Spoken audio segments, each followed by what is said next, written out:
Work update ulit tayo ngayon kasi ang dami nagtatanong sa akin about doon sa Monde. Guys, hindi po ako HR sa Monde at hindi rin po ako nagtrabaho sa Monde. Shinare ko lang yung company ng Monde kasi yun yung alam kong may hiring. Pero hindi po ako nagtrabaho doon.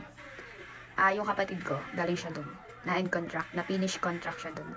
And shinare ko lang kung ano yung experience niya doon. Tapos, nag-post nga po ulit ang Monde. At sa mga nagtatanong about sa Monde, siguro po mas magandang dumiretso na lang kayo dun sa company kasi direct hire naman po sila. And nag-post nga po ulit ang Monde MY Sun at ito po ang kanilang post. Ayan, yan po ang kanilang post. Magkakaroon po sila ng 2-day hiring event sa January 12 and 13 pa naman po ito. Next week po ito, Monday and Tuesday po ito. Punta na lang po kayo sa company ng Monde. Direct hire po sila, urgent hiring sila. 300 production operator po. Doon po ito sa may Carmel Ray 2. Dito sa may Milagrosa po. Ang laki ng pimples ko.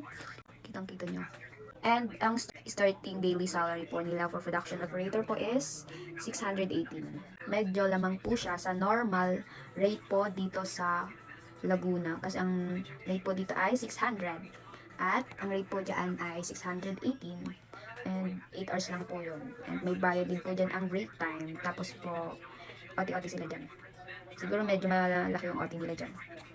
And ito po yung post pa ng Monde. Sabi nga po dyan, New Year, new start, new opportunities. Start your year with a company that values your growth as much as you do. Come enjoy our hiring event. Yun nga po, ang end date nga po ay sa January 12 at hanggang 13. Ang nakalagay po nila ay January 12 and 13, 2025. So mali po sila, hindi po nila nabago yung year. Pero 2026 po dapat ang nilagay nila dyan.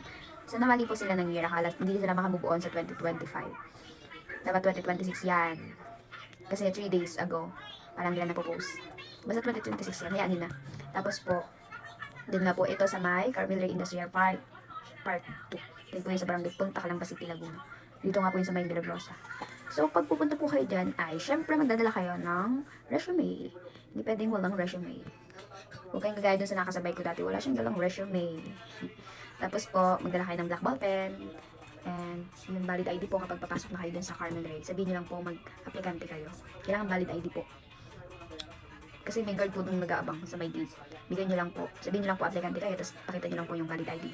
Pag-ibig ID or UMIT ID. Basta valid ID po. And sila po ay may shuttle hanggang dyan sa may lang po, gate ng Carmel Ray. Sa may entrance lang po. Hanggang dun sa company ng Monde. Hanggang dun lang